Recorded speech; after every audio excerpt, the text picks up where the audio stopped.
She was the new secretary, 52 years old, starting over, grateful just to have the job.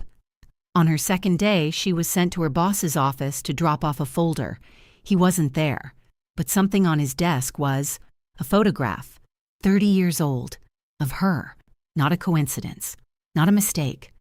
Someone put it there deliberately, framed it, placed it where he'd see it every single day, and she had no idea why. What she didn't know was that her boss had been looking for her for over a decade, that 3 of her programs were still running, in her name, without her knowledge, and that the cruelest man in that building was about to make the worst mistake of his life. She thought she was just the new secretary. She had no idea what she actually was to the most powerful man in the room. Before I begin, I want to know, are you watching this in the quiet of the morning, or did you sneak away somewhere to listen? Tell me in the comments. Let's see where this story lands today. The garage smelled like exhaust and cold concrete. Maggie Holloway pulled her 2009 Honda Civic into spot 47, the one assigned to her in the orientation packet 3 floors underground, far from the elevators, and sat for a moment with the engine off and her hands still on the wheel. 7:47 a.m. first day. She got out, smoothed her blazer, discount rack, charcoal, pressed twice that morning, and picked up her bag. The heels of her good shoes, the ones she'd polished the night before with a cloth and a little water, clicked against the concrete as she walked. The elevator had mirrors on 3 sides. She looked at herself in all of them without meaning to. Silver at the temples, glasses she kept pushing up with one finger, hands that were not the hands of someone who signed contracts, a little rough, a little capable, the hands of 15 years of folding tables and food boxes and doing whatever the work required. She thought briefly about the numbers. $147,000. That was what Robert's care had cost. Alzheimer's, the kind that came early and moved fast, the kind that turned a man who remembered every birthday and coached Little League into someone who didn't know his daughters' names. She'd paid what she could and deferred what she couldn't, and when the center's city funding was cut in 2019, she'd lost the one salary that was keeping everything else upright. 3 months behind on rent. This job had a salary. That was enough reason to be here.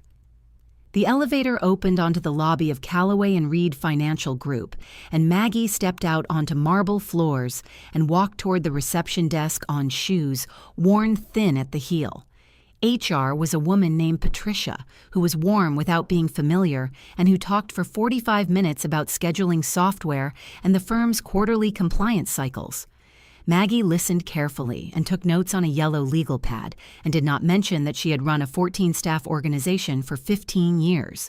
Patricia was not asking. Maggie was not offering. Her desk was in the east bullpen. 3 other assistants sat nearby and greeted her with varying levels of eye contact. She was setting up her monitor when she heard him. Looks like HR scraped the bottom of the barrel this time. His name was Derek Holt. She would learn that later. He was standing close enough to 2 colleagues that the comment was meant for them, but loud enough that it reached her desk, and everyone in the bullpen knew exactly where it landed. He didn't look at her when he said it. He didn't have to. She was the only new person in the room. The 2 colleagues looked at their screens. One of them cleared his throat. Maggie didn't move. She kept her eyes on the monitor and breathed through her nose, slow and even, the way she had learned to breathe in rooms that wanted her to react. She had spent 15 years in rooms that underestimated her. She had learned that stillness read as weakness to people like him, and she had learned to let them keep reading it that way. She found the scheduling software in the desktop menu and opened it. By 5:30, the bullpen had emptied. Maggie stayed. She worked through the tutorial twice, made a practice entry, deleted it, made it again. Her fingers moved carefully over the keys. Outside the tall windows, Cincinnati's skyline went gray and then dark.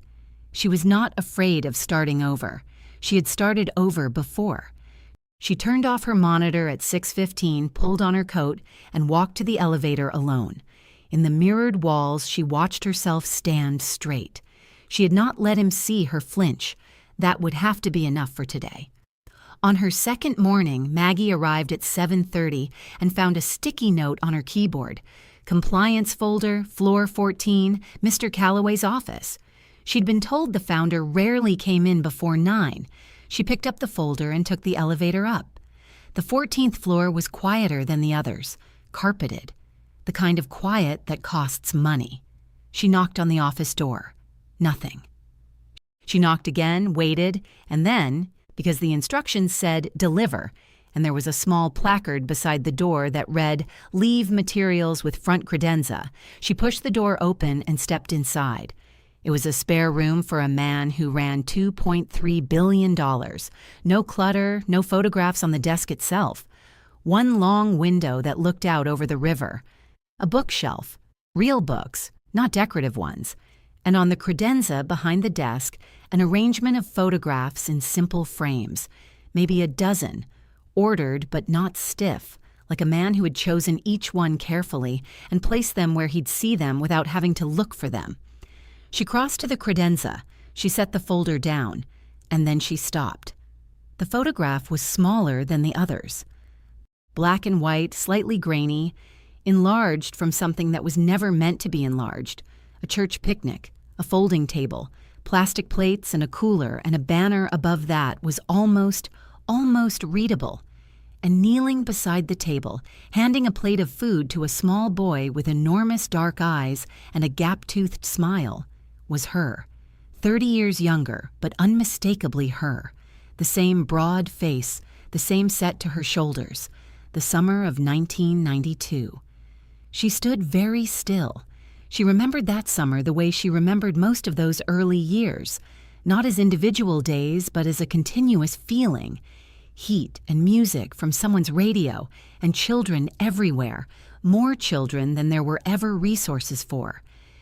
She'd run the food table at West Fork Park every Saturday from June through August. She'd brought whatever she could borrow from the church kitchen, sandwiches, fruit, whatever was close to its date at the grocery donation pile. Some weeks it was just her and a cooler and a card table. Some weeks she had help.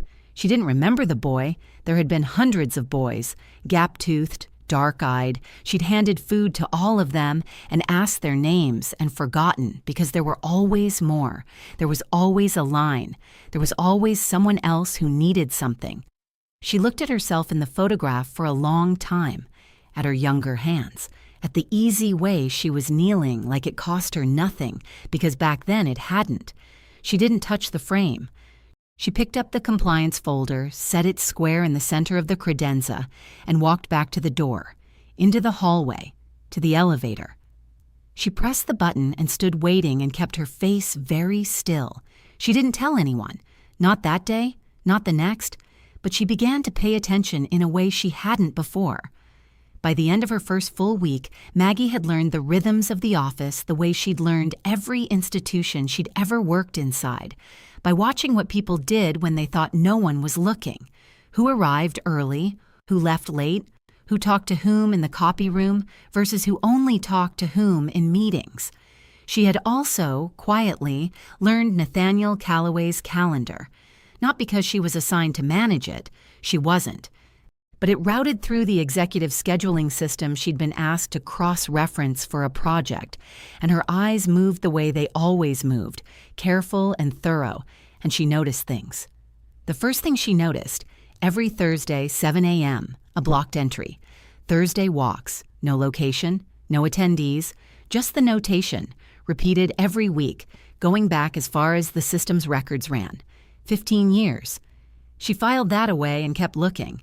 She'd also been asked to organize the Foundation's annual reports, 20 years of them, archived digitally but inconsistently labeled. She pulled the files into order and began to read. Not deeply at first, just headings and program names. And then she stopped. Price Hill Youth Tutoring Initiative, funded continuously beginning 2009. She had designed that program in 2007. She'd named it differently, but the structure was hers. The age groupings, the tutor-to-student ratio she'd fought the city to fund, the Saturday component. It looked like her program the way a copy looks like an original. It was her program. She scrolled further. West Fork Summer Food Access, begun 2009. Price Hill Mentorship Track, boys, begun 2010. All three had launched or relaunched within 18 months of the year her city contract had lapsed. Her hands went still on the keyboard. She didn't do anything with that yet. She closed the files, labeled them correctly, and moved on. She had learned a long time ago that conclusions made too early were conclusions made wrong. That afternoon, passing the break room, she noticed it again, the small pin on Elena Vasquez's lanyard. She'd registered it on day one without quite looking directly. Now she looked. A small circular pin, maybe the size of a quarter, simple design, and across the center, in letters worn soft from years of daily wear, Price Hill Community Center. Elena was watching her look at it. Maggie kept her voice easy, conversational. "That pin, is that the center off Glenway?" Elena didn't answer immediately.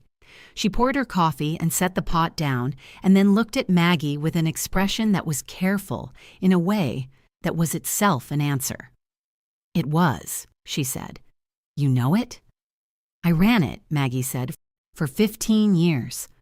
Elena looked at her for a moment that stretched just slightly longer than a normal moment. Then she nodded, slowly, as if confirming something she already knew. "It did good work," she said. She picked up her coffee and walked back down the hall. Maggie stood in the break room alone, the pin, the calendar entries, her programs, funded after the city walked away. A photograph of herself in a stranger's office, taken in a park she thought no one remembered. She didn't ask more questions, not yet. She went back to her desk and filed everything and said nothing. But the shape of something was assembling itself, slow and certain, at the edge of her understanding. And she had learned, over 52 years, to trust that feeling. That things that looked like coincidence were often, when you gave them enough time, something else entirely. 3 weeks in, Maggie had become competent in ways that made Derek Holt uncomfortable. She could see it in the small things. The way he glanced at her desk when he walked past, the way he stopped talking whenever she entered a room and started again a beat too late. She'd watched enough men like him over the years to know the pattern. He had expected her to struggle. She hadn't. And that was a problem, his problem, that he was going to make into hers. It started with the emails. She'd send a summary upward through the scheduling system the way she'd been shown, and Derek would appear at the right person's door 20 minutes later with the same information, different words, his name on it. The other assistants saw it. Nobody said anything. Then he started excluding her from the team distribution list. An oversight, he told her when she flagged it, twice. The second time, his smile was tight and deliberate. And she understood then that the oversights were not oversights at all. The compliance task arrived on a Tuesday. Derek stopped by her desk at 9:30.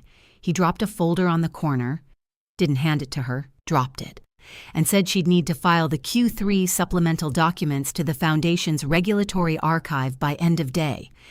He named the system. He did not tell her which subfolder. He did not give her the mapping guide that she did not know existed. He walked away before she could ask. She worked carefully. She cross-referenced everything she had access to. She made her best determination about where the documents belonged and she filed them. She checked her work twice. The error was small. One batch routed to the wrong archive tier. In any reasonable office, a supervisor would flag it. She'd correct it, and that would be the end. But Derek had the error on Renata Briggs's desk by Wednesday morning. Written complaint, formal record. The HR manager was a soft-spoken woman who looked genuinely sorry about what she had to say. "One more incident at this level," she said, "and we'd have to let you go." Maggie picked up the pen. "I understand," she said. She signed the warning and put the pen down and did not let her hand shake until she was in the elevator. In her car, in the parking garage, with the engine off and the city noise muffled around her, she sat and pressed her hands flat against her thighs and let the tears come. They were quiet tears, not dramatic, Just the kind that happen when a person has held something too tightly for too long and the grip finally slips. She cried for the warning. She cried for Robert. She cried for the 3 months of rent and the $147,000 and the 15 years of work that had dissolved into a city budget line in 2019. She cried until she was empty. Then she blew her nose, started the car, and drove home. She had no idea that someone had been watching Derek for weeks. The post-it was pale yellow. The handwriting was small and precise. It's fixed. E. Maggie stood at her desk and read it twice. She looked at the screen.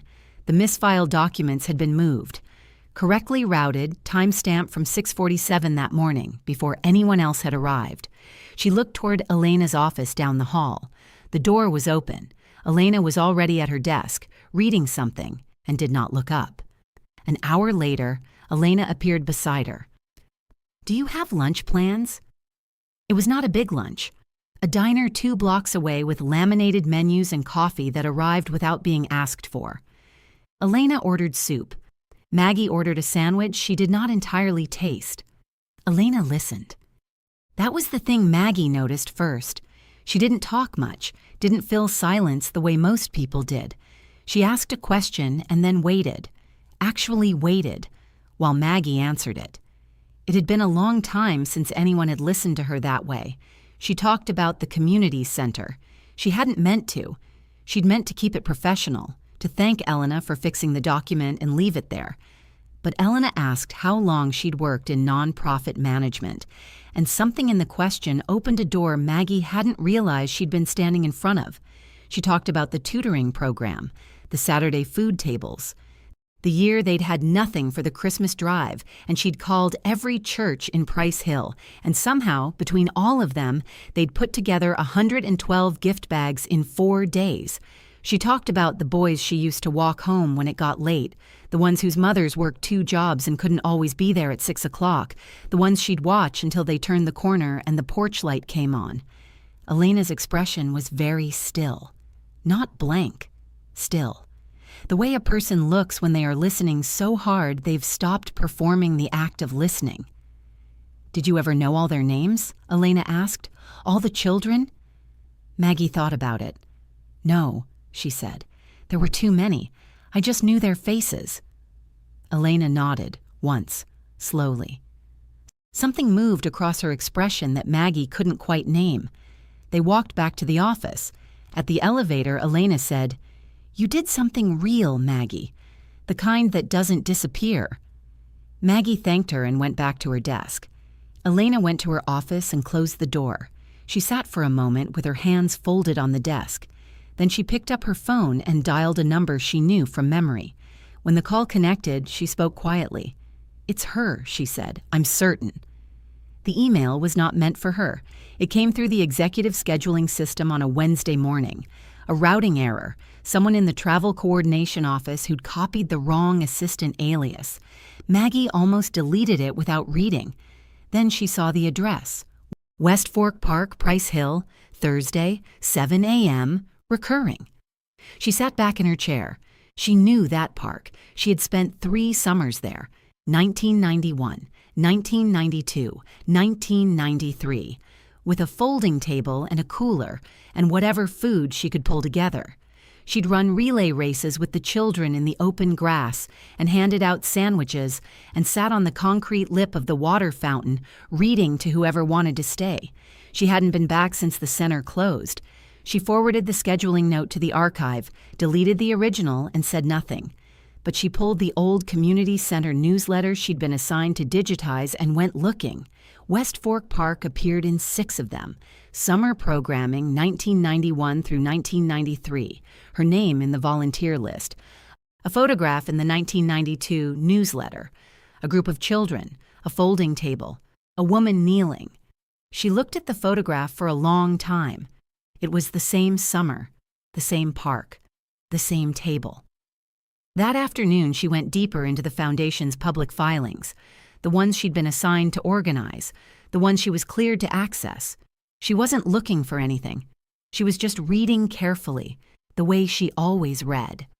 She found the research firm in a 2022 filing, a Cincinnati firm, Genealogical and Records Research, scope listed, community history documentation, retained for 1 year. She wrote down the name. She kept reading. And there, in the same quarterly batch, a consulting fee, external HR services, job posting development and candidate outreach. The firm's name matched the one that had contacted her 4 months ago with the Callaway and Reed position, framed as a referral from a nonprofit network she'd never actually registered with. She closed the filing, opened it again, read the line once more. The same firm. The same quarter her position was created. She put her reading glasses on the desk and pressed 2 fingers against the bridge of her nose. Someone had searched for her, found her, and then arranged for her to walk through this building's front door. She said it out loud, barely above a whisper, just to hear what it sounded like. They found me, and then they sent for me. The office hummed around her, phones ringing 2 desks over, the hiss of the elevator, everything ordinary and unchanged. She thought about the debt, $147,000 still sitting on her credit report like a stone she carried everywhere. She thought about the photograph on his credenza. She thought about 15 years of programs she'd built from nothing, still running, funded, sustained, without her. She didn't have all of it yet, but she had enough to know that what was coming was larger than she'd imagined. And Derek Holt, who had no idea what she'd just found, was already planning his next move. Derek found out on a Thursday. Maggie never knew exactly how. Whether someone mentioned the archival project, whether he checked the access logs himself, whether he simply went looking for a reason. It didn't matter. By Friday morning, she could feel the shift. He walked past her desk twice without speaking, which he never did. He was the kind of man who always had something to say. The formal complaint landed on COO Renata Briggs's desk the following Monday. Maggie was called in at 2 o'clock. Renata's office was immaculate. Neutral blazer, neutral walls, every surface clear and ordered. She was not unkind. She was procedural in the way that careful people are procedural when they aren't certain of something but cannot say so.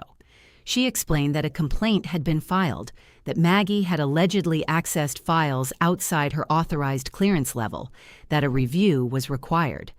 "I'd like to see my original task assignment," Maggie said. "The one that authorized that filing project." Renata typed something, paused, typed again. "That document appears to be under administrative review," she said. "It's not currently accessible." Maggie looked at her steadily. "Who flagged it for review?" Renata didn't answer. She didn't have to. Maggie understood then, completely, clearly, what had been done. Derek had not just filed a complaint. He had removed the one document that proved the archival project was her assigned work. He had built a trap with no visible exit. She drove home that night and sat at her kitchen table and opened her laptop and tried to write a resignation letter. She got 3 sentences in. She stopped. She opened a different browser tab instead, her medical debt account, the one she checked every few months just to remind herself of the exact weight of it. $147,000. She knew the number by heart the way you know the number of steps between your bed and your bathroom door. The page loaded. She read it twice. $0. Balance. Paid in full. Settlement date. 11 days prior. She sat very still. The refrigerator hummed. Outside, a car moved slowly down the street. 11 days ago, she had still been filing documents. 11 days ago, she hadn't yet found the HR firm's name in the foundation records. 11 days ago, she and Callaway had never been in the same room. He had cleared the debt before any of it, before the meeting, before the conversation, before a single word had passed between them. He had found her, searched for her, arranged to bring her here. And before she ever walked through the door, he had already put down the heaviest thing she was carrying. She closed the laptop. She did not finish the resignation letter. She thought about what she used to say to the boys at the park who looked like they were ready to give up. Not yet. Not yet. You don't know what's coming. She went to bed. She did not sleep easily, but she stayed. Elena arrived at 6:45 the next morning. The office was empty at that hour, just the building's low hum and gray light through the tall windows. She set her bag down, sat at her desk, and opened the folder she had been building for 6 weeks. It was thorough. Elena had always been thorough. She had the emails first, 15 of them, time-stamped, showing Maggie's work product routed upward through Derek's account, her name stripped, his name attached. She had the record of the manufactured misfiling, Maggie's access log showing the incomplete folder structure she'd been given, and Derek's own log from the morning before proving he had deliberately removed the subfolder mapping guide. She had the task assignment Maggie had asked for. Derek had flagged it for administrative review, but Elena had pulled the pre-flag version from the backup archive 2 days prior, before the flag could reach it, and she had Derek's access log from yesterday. The timestamp. The exact moment he had gone into the system and suppressed the document. After he filed the complaint, not before. Elena read through it once more. Then she placed the full file, organized and tabbed, on Nathaniel Calloway's desk and went back to wait. He arrived at 7:30. She heard him stop. A long silence. The slow sound of pages turning. He came to her doorway 20 minutes later. "How long have you known?" he asked. "Since the day she noticed my pin," Elena said. "I just needed to hear her talk about the work." He was quiet in the way he got when he was deciding something that required his full attention. Then, the rent. 3 months. "Today," he said. "Through the legal office, her building manager, today." He went back to his desk. 2 phone calls. His voice through the door was low and steady, the tone of a man who had decided something and would not be moved. Elena pulled up the calendar system and created the invitation herself. Conference room A, tomorrow 10 a.m. No subject line. She sent it to Maggie. She sent it to Derek. She sent it to Renata, both board members, and last of all to Calloway. Then she sat back. Tomorrow the 6 weeks would end. Tomorrow someone who had spent a lifetime showing up for other people was finally going to have someone show up for her. Elena thought that was reason enough. Derek arrived early. He had his own folder. Printed complaint copies, the access timestamps, a 1-page summary he had clearly prepared the night before. He spread it across the table and stood with his arms crossed and the easy posture of a man who believed he had already won. He had taken the seat on the table's right side, which left the head open. He hadn't considered who might sit there. Renata arrived next, then 2 board members, quiet and unhurried. Then Elena, a single manila folder under her arm, who sat to the left of the empty head chair without explanation. Then Nathaniel Calloway walked in and sat down. Derek's arms uncrossed. He hadn't known. Of course he hadn't. Calloway almost never appeared in these rooms. He was a name on a letterhead, a signature on a compliance form, not a man who sat across a conference table, smaller and stiller than his reputation, with a slim watch on his wrist and eyes that moved once across the room and settled. Maggie arrived last. She pushed her glasses up and took the remaining seat and did not look at Derek. Calloway opened the folder in front of him. He didn't look up yet. "Mr. Holt," he said, "you filed a complaint alleging Ms. Holloway accessed files outside her clearance." "That's correct." Derek's voice was still steady. "The access logs show—" "I have the access logs." He produced the first document, the task assignment, pre-flagged, time-stamped, showing the archival project was Maggie's authorized work, assigned by Derek himself. Derek's jaw tightened. The second document, Derek's own system log, time-stamped, showing when he had flagged that same assignment for administrative review, after he filed the complaint, not before. "You suppressed a document to prevent a colleague from defending herself against a complaint you manufactured." Calloway paused. 1 beat. "That's not a performance issue. That's fraud." The room was silent. Renata's expression had shifted, page by page, piece by piece, into the tight, uncomfortable look of someone who has just understood exactly how they were used. Calloway asked her to halt the investigation and initiate the board's compliance process. Then he looked at Derek. "Your employment is terminated, effective immediately. A regulatory referral will be filed today." Derek stood. His printed pages sat on the table, untouched, useless. Whatever he had planned to say, there was no version of this room in which it would have helped him.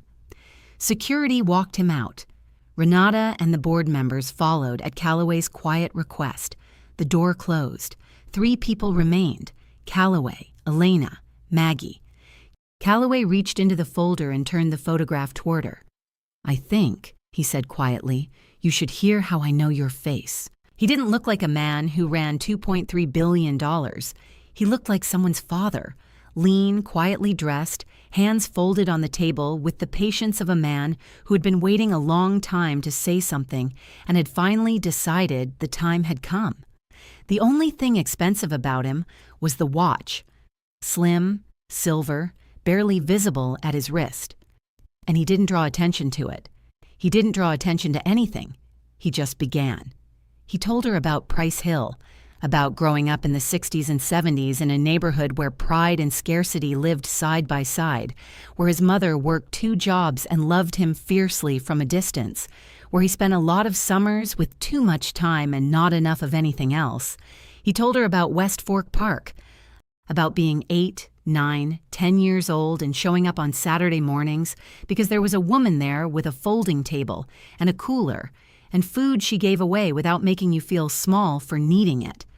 He told her about the night he was 12, older boys, 4 of them, following him through the park after dark, and the woman who had stepped out from the table and walked beside him, just walked calm and unhurried, talking to him about nothing in particular, until he reached his street and the porch light came on.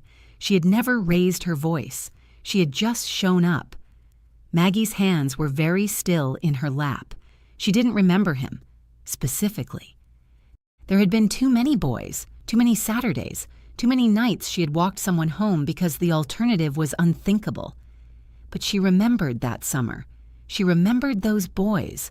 She remembered the feeling of it, the weight and the warmth together, the sense that the work was endless and necessary and worth every bit of what it cost.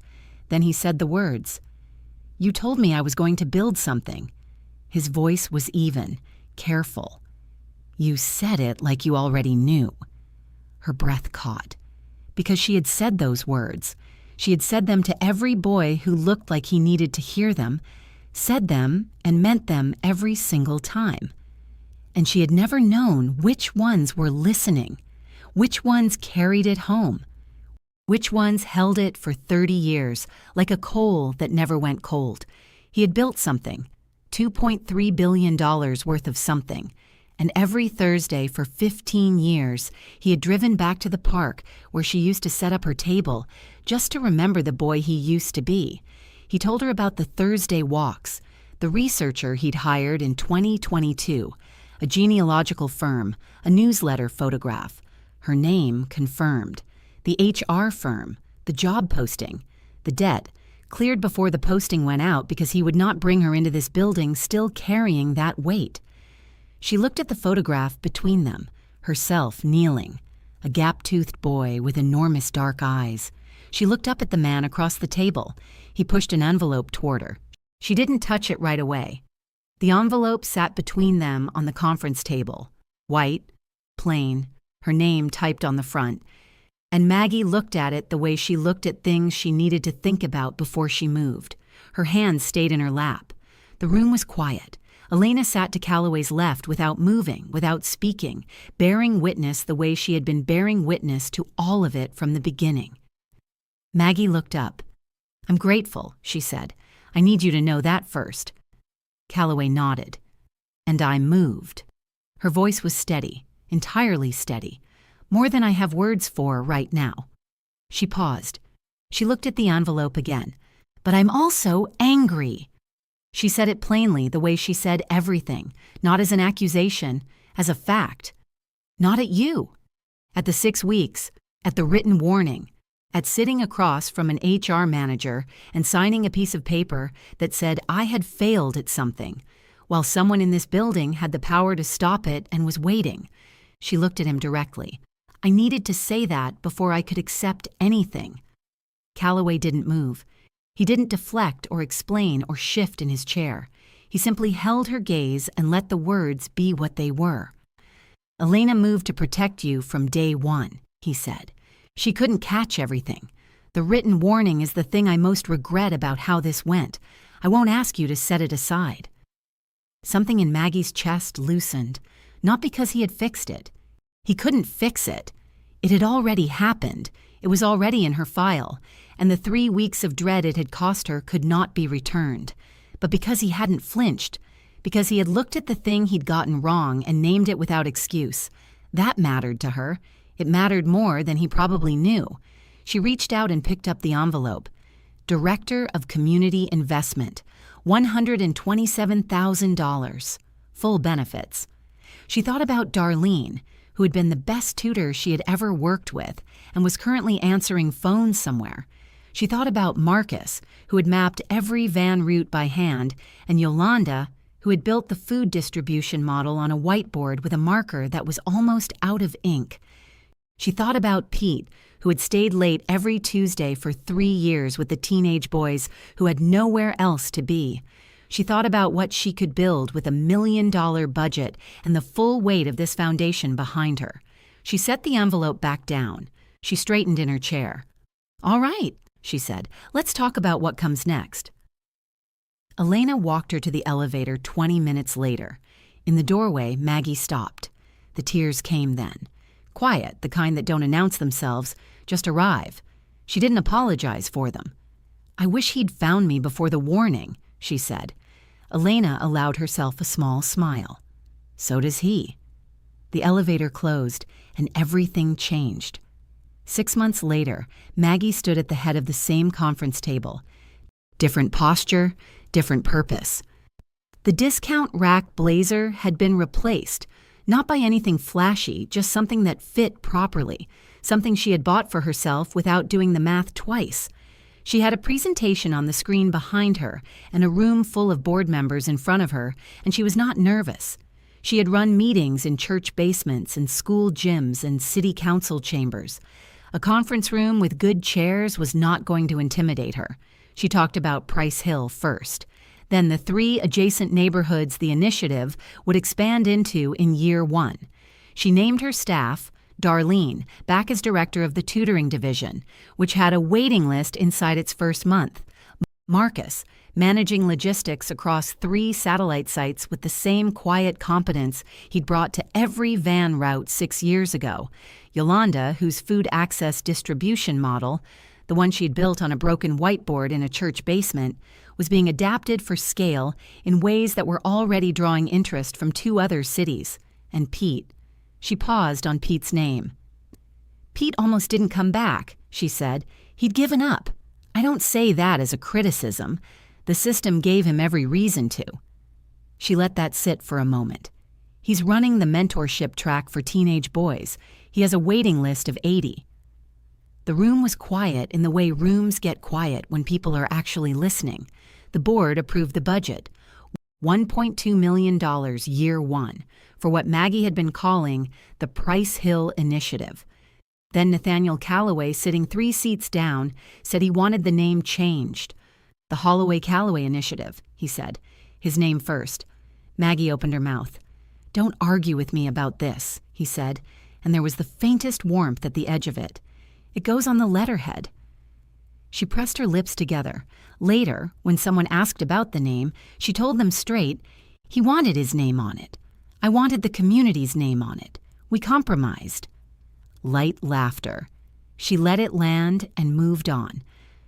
What she did not say in that room, what she would not say until much later, and then only to Elena over soup at the diner, was what she had felt when her older daughter called that afternoon and mentioned, almost in passing, that the foundation's education benefit had covered her tuition. All of it. No application, no interview, no form to fill out, just a letter saying it was handled. Maggie had held the phone for a moment after they hung up and looked at the ceiling and thought about what it meant to have the thing you most feared losing protected before you even knew to ask. Across town, in a parking garage he used to walk through like he owned it, Derek Holt sat in his car with his attorney on the phone and a printed letter on the passenger seat. His financial services license, suspended for 18 months, effective immediately. pending the outcome of the regulatory review. The attorney was still talking. Derek had stopped listening. He sat in the gray concrete dark and stared at the letter. He had never once considered that the woman he dismissed might matter to someone who mattered enormously. That was the thing about people like him. They never did. Renata Briggs, having cooperated fully with the review, was formally cleared. She didn't make a speech about it. She didn't have to. She simply began showing up to initiative planning meetings, quiet and consistent, and kept showing up. That was her version of repair. It didn't announce itself. It just appeared reliably every time it was needed. The newspaper profile ran on a Sunday. 3 years after Maggie's first board presentation, 3 years after the Holloway-Calloway initiative had opened its doors in Price Hill with 4 staff members, a borrowed van, and a budget Maggie had argued over line by line. The reporter had spent 2 hours with Nathaniel Calloway in his office, the same office with the credenza, the same careful arrangement of photographs, and had asked him the question everyone eventually asked: why community investment? Why now? Why this? His answer ran in the 3rd paragraph. Maggie read it at her desk on a Monday morning with her second cup of coffee going cold beside her.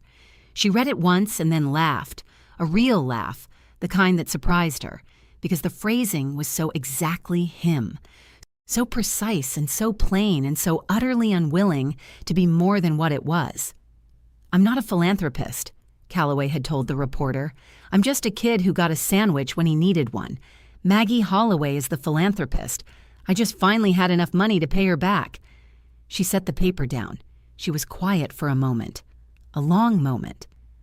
Outside her window, Cincinnati moved through a Tuesday in March, indifferent and ordinary and ongoing, and the initiative was operating in 7 cities across Ohio with $4.1 million in annual funding, and a congressional citation framed on the wall behind her, and a replication model that 3 states were studying, and a waiting list, in Price Hill alone, of more than 200 families. She thought about Darlene, who ran the tutoring division now with the same brisk warmth she had always had, who could still make a 10-year-old feel both entirely seen and entirely accountable in the same sentence. She thought about Marcus, managing 3 satellite sites, routing supplies and scheduling volunteers with the same quiet competence that had once moved food across Price Hill in a borrowed van. She thought about Yolanda, precise, careful Yolanda, who had mapped out a food distribution model with a broken marker on a church basement whiteboard, and who now watched that same model operating in 7 cities, and felt, when Maggie told her, only a measured satisfaction, as if she had simply been waiting for the math to catch up to what she already knew was true. And she thought about Pete, who had almost not come back when she called, who had given up in a way she understood without needing it explained, because the work had cost him something he hadn't had replaced. He coached the mentorship track now, 80 boys on the waiting list, 80 boys whose names he was learning, one by one, the way Maggie had once learned faces in a park. She picked up the paper again and looked at the quote once more. Then she set it face down on the desk. Elena was semi-retired. She sat on the initiative's community advisory board and came to meetings prepared and said less than everyone else and was more useful for it. Every Thursday she and Maggie had lunch at the same diner where it had started. The same laminated menus, the same coffee that arrived without being asked for. Elena always ordered the soup. They never talked about work. That had been Elena's only condition, and Maggie had agreed to it immediately because some things deserved to exist outside of purpose. Maggie finished her coffee. She had a site visit in 2 hours. She put on her coat, a good coat, the kind that fit properly, and went to do the work. It was a Thursday morning in April when she drove back to West Fork Park. The trees were just beginning to show green at the tips. That early, uncertain green that comes before you're sure spring is actually staying. The park had been renovated through initiative funding the previous fall, repaved paths, new playground equipment, benches placed where the old concrete had crumbled. Maggie had approved the plans and signed the checks and had not been back since the installation was finished. She parked and walked in. The park was quiet at this hour. A few people moving through, a dog on a leash, the sounds of the neighborhood doing what it always did. Ongoing, unhurried, indifferent to how much had changed and how much had not. She found the bench near the east path, where the old water fountain used to be. New wood, clean grain, a simple iron frame. And on the small brass plate mounted to the back slat, the words she had written herself and then rewritten 4 times before she got them right. In memory of Margaret Holloway, who built something. She sat down. She ran her thumb across the plate, slowly, the way you touch something you are not ready to stop touching. Then she left her hand there. The metal was cool and solid and real. Robert would have called it excessive. He would have said her name was the one that belonged on things. He would have been wrong, and she would have told him so, and they would have disagreed about it warmly for years. She missed him. She missed him every day in the quiet, practical way that she did most things, without drama, without performance, with a steadiness that had no bottom to it. A sound of running feet. A small boy came tearing past her on the path, chasing a ball that had gotten away from him, gap-toothed and unhurried, in the way children are unhurried even when they're running, entirely unaware of the woman on the bench or the plaque or the 30 years of consequence that had landed, quietly, in this exact spot. He scooped up the ball and ran back the way he came. Maggie watched him go. She thought about names. She had never known Nathaniel's. Not for 30 years. Not until a photograph on a credenza had started the chain of everything that followed. He had never known hers either, not really. Just Miss Maggie. Just the woman with the sandwiches. Just a presence that had shown up every Saturday with enough to give, and the simple decision to give it. She wondered how many others there had been, how many faces she had learned and then lost in the crowd of all the other faces. How many boys had carried something home from that park that she never knew she'd given them. She decided, sitting in the April sunlight with her hand on her husband's name, that it didn't matter. The not knowing had never been the point. The point was the showing up. The point was the sandwich, the walk home, the words said to a child because you meant them, and you hoped, without any guarantee, that he needed to hear them. She was still. She was not afraid. The sounds of children moved around her like water around a stone, constant and unhurried and ongoing. The same sounds that had been there in 1992 and would be there long after she was gone. She had never known his name. She had just known his face and what he needed, and that she had enough to give. That had always been enough. If this story found you today, maybe it was supposed to. Subscribe so you never miss one.